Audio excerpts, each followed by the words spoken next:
ലക്ഷ്യം സെറ്റ് ചെയ്യുന്ന സമയത്ത് നമ്മൾ ശ്രദ്ധിക്കേണ്ട കാര്യം അത് സ്മാർട്ട് ഗോൾസ് ആവുക എന്നുള്ളതാണ്. സ്മാർട്ട് എന്ന് പറഞ്ഞാൽ സ്പെസിഫിക് ആവുക. പണം സമ്പാദിക്കണം എന്ന് ഞാൻ ഗോൾ എഴുതി വെച്ചിട്ട് കാര്യമില്ല. നല്ലൊരു ഭർത്താവ് ആകണം എന്ന് എഴുതി വെച്ചിട്ട് കാര്യമില്ല.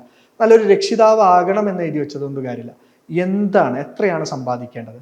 അപ്പോൾ നല്ലൊരു ഭർത്താവാണ്, എന്താണ് ഞാൻ നല്ലൊരു ഭർത്താവിന് ഉണ്ടാവേണ്ട ക്വാളിറ്റീസ് എന്താണ്, ആ രൂപത്തിലേക്ക് വളരെ സ്പെസിഫിക് ആയിട്ട് കാര്യങ്ങൾ എഴുതി തീർത്താൽ, നമ്മൾ പ്ലാൻ ചെയ്താൽ തീർച്ചയായിട്ടും നമ്മുടെ ലൈഫിൽ മാറ്റങ്ങൾ കൊണ്ടുവരാൻ പറ്റും. രണ്ടാമത് മെഷറബിൾ ആവുക എന്നുള്ളതാണ്.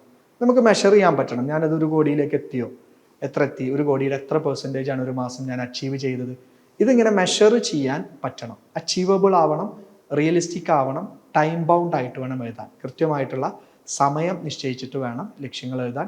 തീർച്ചയായിട്ടും സ്മാർട്ട് ഗോൾസ് നിങ്ങൾ എഴുതി കഴിഞ്ഞ് അത് പരിശീലിച്ച് കഴിഞ്ഞാൽ, ഡെയിലി ഹാബിറ്റാക്കി മാറ്റി കഴിഞ്ഞാൽ തീർച്ചയായിട്ടും നിങ്ങളുടെ ജീവിതത്തിൽ വലിയ മാറ്റങ്ങളും വലിയ വിജയങ്ങളും കൊണ്ടുവരാൻ പറ്റുമെന്ന് തീർച്ചയാണ്. Thank you all.